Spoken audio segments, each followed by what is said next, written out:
శారద ఇంటి ముందు కూర్చొని తన భర్త ప్రసాద్ కోసం ఎదురు చూస్తూ ఉంటుంది.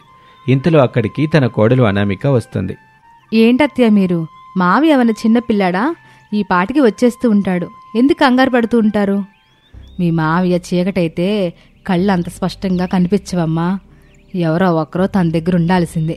పొద్దుననగా వెళ్ళాడు కదా, ఆ పాడుబడ్డ గుహ వైపు వెళ్ళాడేమోనని భయంగుంది. అయ్యో, అలా అనుకోకండి అత్తయ్య. ఇంతవరకు ఆ దారిలో ఎవరు వెళ్ళింది లేదు. మావయ్య ఎలా వెళ్తారు చెప్పండి?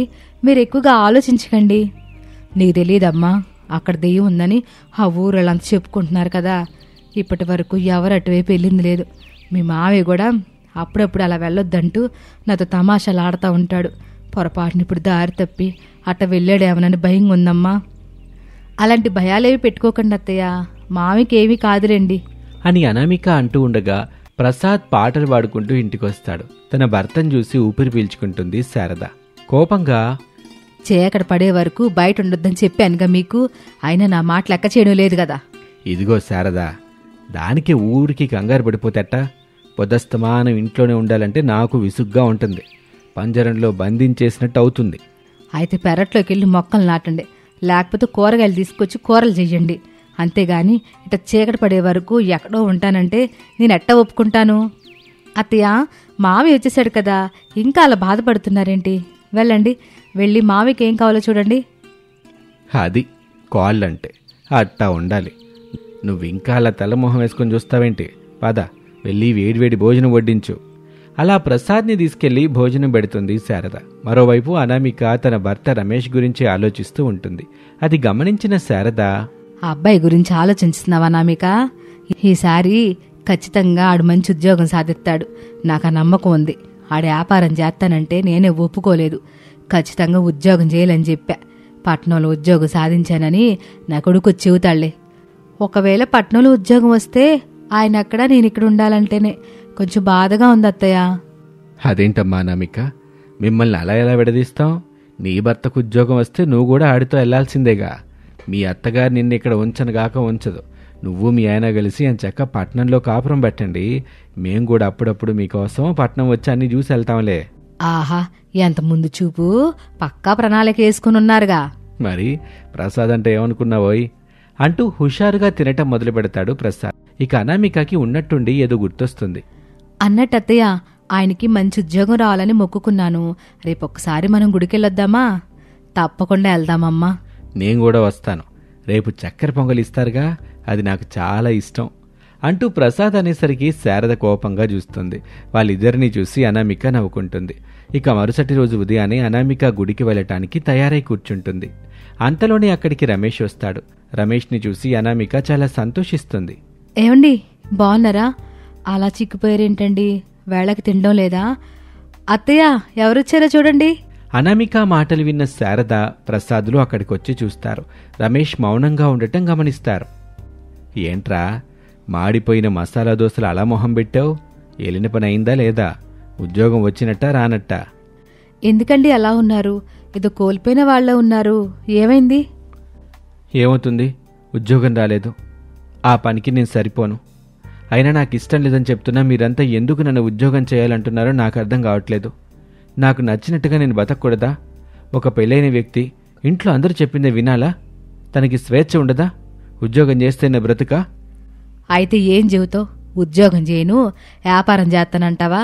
నువ్వెన్నిసార్లు చెప్పినా నేను మాత్రం అందుకు ఒప్పుకోను. ఇదిగో మీ నాన్న ఉన్నాడు చూడు, ఎందుకు పనికి రాకుండా ఇంట్లో ఉంటున్నారు. ఆయన కూడా ఒకప్పుడు వ్యాపారం అని పట్టుబట్టాడు. ఆ తర్వాత తన స్నేహితులతో కలిసి వ్యాపారం కూడా మొదలుపెట్టాడు. కానీ ఆ వ్యాపారం అంతగా జరిగిందా? లేదు కదా. ఫలితంగా నష్టాలొచ్చాయి. ఇక ఆ తర్వాత మీ నాన్న ఈ ఇంటికే పరిమితం అయిపోయాడు. ఎందుకు పనికి రాకుండా పోయాడు. నాన్నకలా జరిగిందని నేను కూడా అలా అవుతానని ఎలా అనుకుంటున్నావమ్మా? నాకంటూ ఒక వ్యక్తిత్వం ఉంది. నేను వ్యాపారం చేసి సాధించగలను అనే నమ్మకం నాకుంది. తల్లి మాటింటే బాగుపడతావు, లేకపోతే నీ కర్మ అంటూ శారద కోపంగా అక్కడి నుంచి వెళ్ళిపోతుంది. శారద వెళ్ళిన తర్వాత రమేష్ తన గదిలోకి వెళ్తాడు. అప్పుడే ఉరుములు మెరుపులతో కూడిన వర్షం వస్తుంది. అలా వర్షం రాత్రంతా కురుస్తూనే ఉంటుంది. మరుసటి రోజు ఉదయం కూడా వర్షం కురుస్తూనే ఉండటంతో ఏమేవో ఈ వాని పట్లు ఆగేట్టు కనిపించడం లేదు. కానీ ఊళ్ళో చాలా ఇల్లు ఇప్పటికే వరదలకు మునిగిపోయినాయి అంట. చూస్తుంటే మన పరిస్థితి కూడా అలాగే అవుద్దో ఏమో. ఆ అపసాకునపు మాటలేంటండి? సాయంత్రానికి వాన జాడే ఉండదు చూడండి. మీరు అనుకున్నట్లు ఏమీ జరగదు. ఓ పక్క పొలాలు కూడా నాశనం అయిపోయి ఉంటాయి. మన పొలం ఎలా ఉందో ఏంటో. నాన్నా, ఒకసారి నేను వెళ్ళి మన పొలాన్ని చూసొస్తాను. ఏం అవసరం లేదు, ఇంట్లో ఉంటే చాలు. ఏంటమ్మా నువ్వు ఇలా నాపై కోపంగానే ఉంటావా? నా గురించి ఆలోచించేదానివి అయితే నాపై కోపం ప్రదర్శించవు నువ్వు. నేను కోపంతో చెప్పట్లేదు. మన పొలం వైపు కాస్త దూరంలోనే గుహ ఉంది. పొరపాటున అక్కడికి వెళ్తే పరిస్థితి ఏంటి? సాయం చేసేవాళ్ళు కూడా ఉండరు. అబ్బా, ఇంక చాలమ్మా. నేనేం చేయాలనుకుంటున్నా ఏదో ఒకటి అడ్డు చెప్తూనే ఉంటావు. ఇక నేను ఎవరి మాట వినదలుచుకోలేదు. స్వయంగా నేనే వెళ్తాను, ఇప్పుడే వెళ్తాను. మన పొలం ఎలా ఉందో చూసొస్తాను అంటూ రమేష్ కోపంగా అక్కడి నుంచి వెళ్తాడు. తన కొడుకు గురించి ఆలోచిస్తూ శారద కంగారు పడుతూ ఉంటుంది. అమ్మా అనామిక, నువ్వు కూడా ఆడితే వెళ్ళిరా. ఆడిని ఒంటరిగా పంపడం నాకు ఇష్టం లేదు. అలాగే అత్తయ్య అంటూ అనామిక కూడా రమేష్కి వెంట వెళ్తుంది. అలా ఇద్దరూ వరద నీటిలో తమ పొలానికి బయలుదేరుతారు. అక్కడ వరదల్లో మునిగిపోయి ఉన్న పంట పొలాలను చూస్తారు. ఇక అప్పుడే వరద ప్రవాహం మరికాస్త ఎక్కువ అవుతుంది. ఆ ప్రవాహంలో అనామిక రమేష్ కొట్టుకుపోయే పరిస్థితి వస్తుంది. అనామిక, జాగ్రత్త, నా చేపట్టుకో, జాగ్రత్తగా పట్టుకో. ఏమండి, మీరు నా చెయ్యొదలొద్దు, లేకుంటే నేను ఈ వరదలో కొట్టుకుపోతాను. గట్టిగా పట్టుకోండి అంటూ అనామిక అరుస్తూ ఉంటుంది. వరద ప్రవాహంలో అనామిక రమేష్లు అలా కొట్టుకుపోతూ గుహ వద్దకు చేరుకుంటారు. అప్పటి వరకు కొండ కింద ఉన్న గుహని చూడని అనామిక ఆ గుహని చూసి భయపడిపోతుంది. ఏమండి, మనం ఇక్కడికి వచ్చావేంటండి? వెంటనే వెళ్ళిపోదాం. అత్తయ్య నాకు ఆల్రెడీ చెప్పారు, ఇక్కడంతా దయ్యాలుంటాయంట కదా. ఇక్కడికి రావడానికి చాలామంది భయపడతారు కదా. ఆగాగు, అలా ఆవేశపడితే ఎలా? ఈ కొండ కింద ఉన్న గుహ చాలా ఏళ్ల క్రితం నుంచి ఉందని నాకు తెలుసు. కానీ ఇప్పటి వరకు నేనైతే ఇక్కడికి రాలేదు. ఈ వరదల వల్ల ఇక్కడికి వచ్చాం. కాసేపు ఉందాం. అమ్మో, నేనుండను. వెంటనే ఇక్కడి నుంచి వెళ్ళిపోవాలి, లేకుంటే ప్రాణాలకే ప్రమాదం. నన్ను ఏడిపించకండి, వెళ్ళిపోదు రండి. అబ్బా, వెళ్దాం గాని కాస్త వర్షమైనా తగ్గని. వరద ప్రవాహం చూసావా ఎలా ఉందో? ఉధృతంగా ప్రవహిస్తోంది. కాస్త ఆ ప్రవాహాన్ని తగ్గనివ్వు. లేదు, నాకు ఇక్కడుంటే చాలా భయంగా ఉంది. ఇప్పుడే వెళ్ళిపోవాలి, వెంటనే వెళ్ళిపోదామండి అంటూ అనామిక భయపడుతూ కన్నీళ్లు పెట్టుకుంటుంది.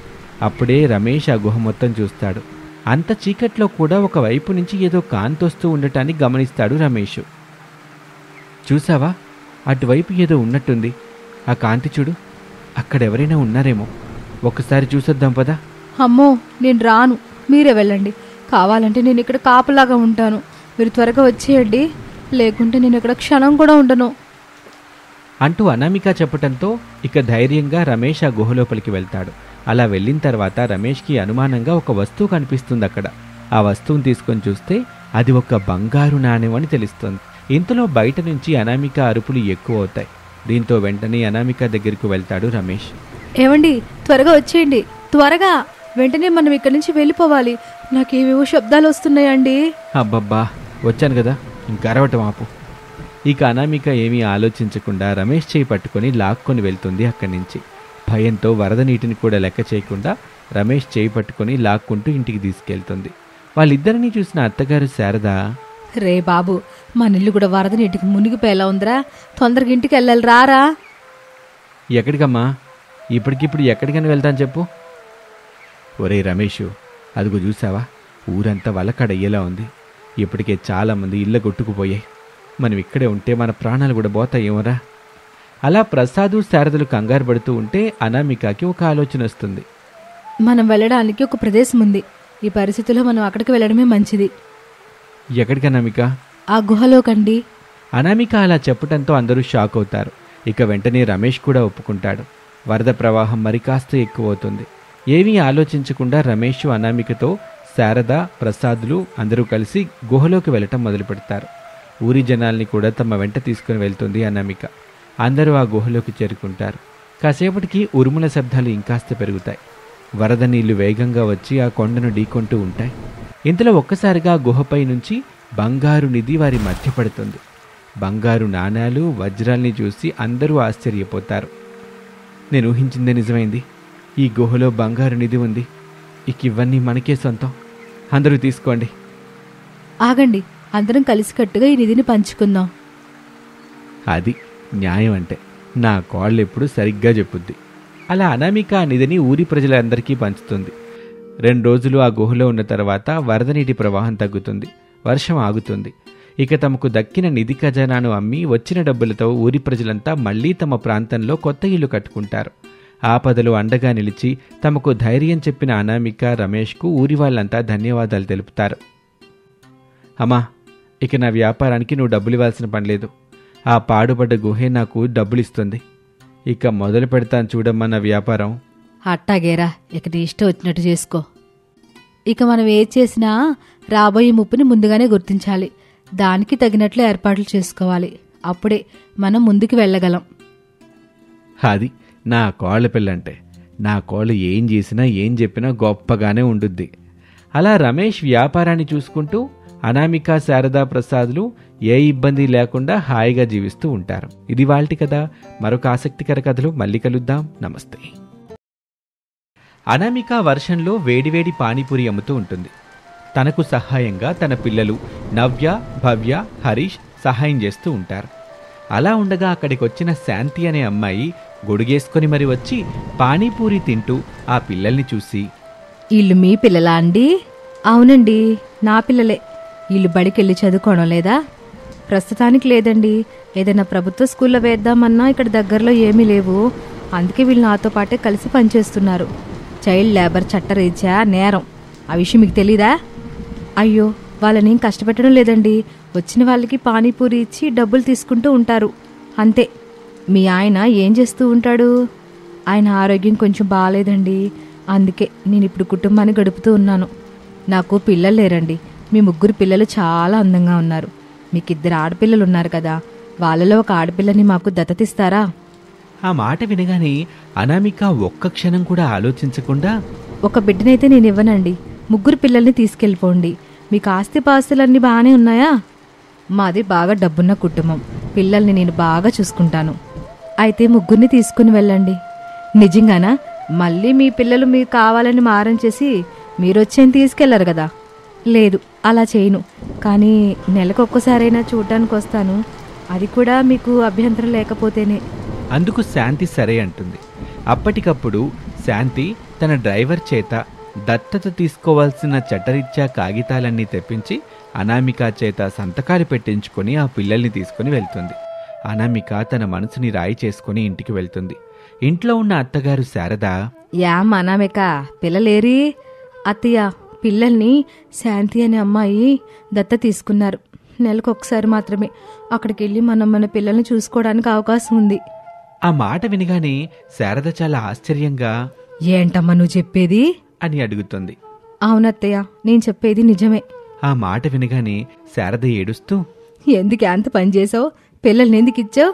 వాళ్ళట్ట వెళ్ళారు అంటూ ఏడుస్తూ ఉండగా లోపల ఉన్న భర్త రమేష్ బయటకొచ్చి ఏం జరిగింది అని అడుగుతాడు.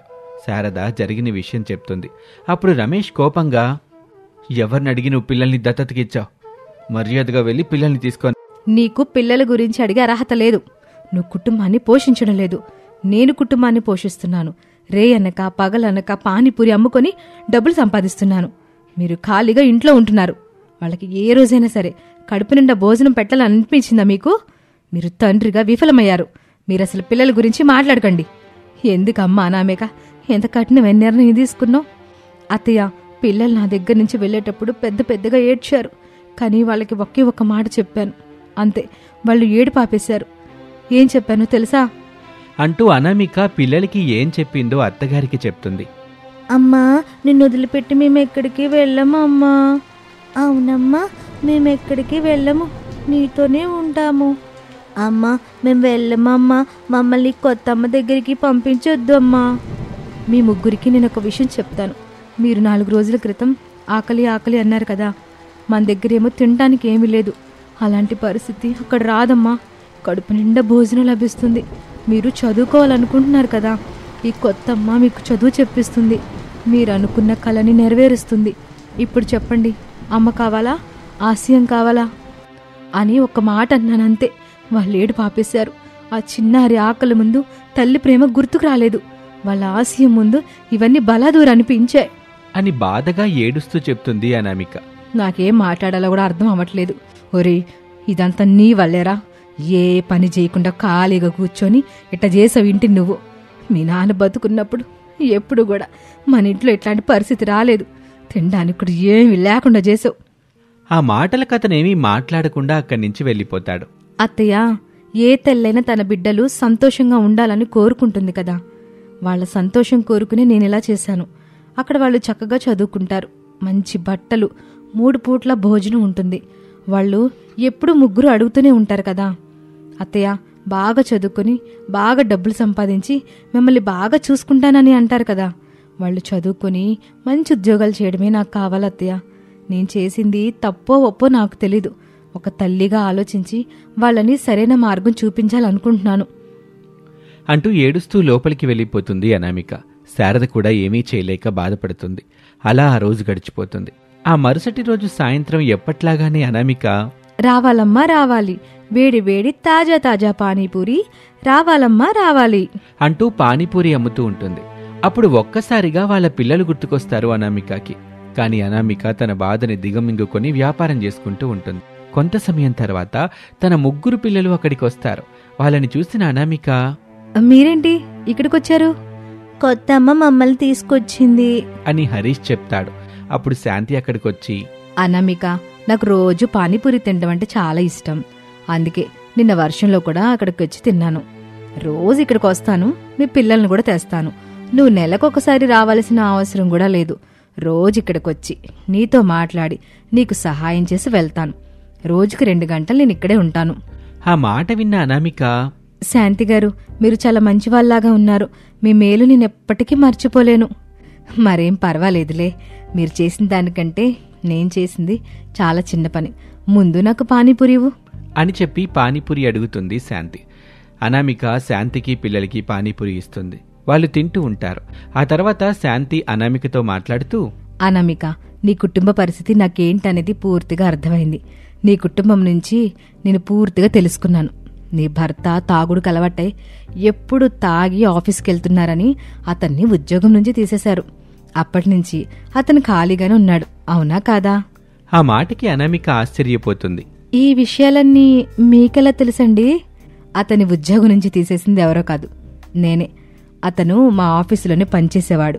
ఈ విషయాలన్నీ నేను నిన్నే తెలుసుకున్నాను. ఆ మాటలకి అనామిక ఏమీ మాట్లాడకుండా అలా ఉండిపోతుంది. తప్పు చేసింది నువ్వు కాదు, నీ భర్త. మౌనంగా ఉండాల్సింది ఆయన, తలచించుకోవాల్సింది కూడా ఆయనే, నువ్వు కాదు. నీ పిల్లల్ని బ్రతికించుకోవడం కోసం నువ్వు పానీపూరి బండి పెట్టుకున్నావు. ఆ డబ్బుతో కుటుంబాన్ని పోషిస్తున్నావు. తల్లిగా నువ్వు సక్సెస్ అయ్యావు.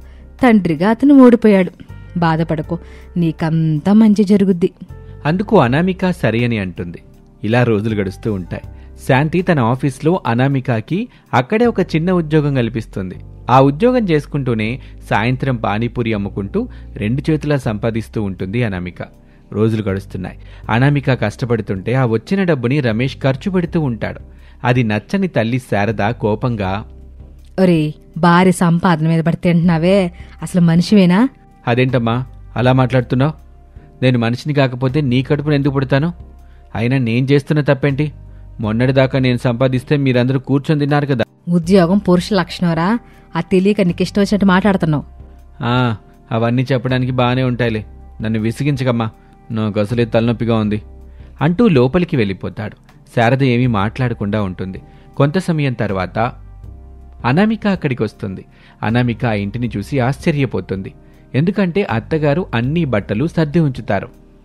మనం ఈ ఇంటిని వదిలిపెట్టి వెళ్ళిపోతున్నాం కదా, వెళ్ళిపోదాం. అత్తయ్య, ఏం మాట్లాడుతున్నారు మీరు? మీ అబ్బాయిని వదిలిపెట్టి వెళ్దాం అంటున్నారు.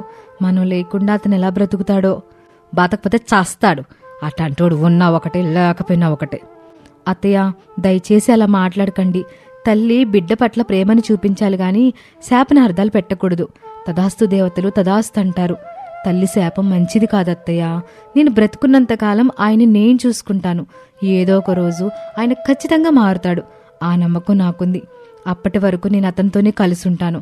దయచేసి నన్ను ఇబ్బంది పెట్టకండి అత్తయ్య అంటూ ఏడుస్తూ లోపలికి వెళ్తుంది. అదంతా చూస్తున్న రమేష్ చాలా బాధపడతాడు.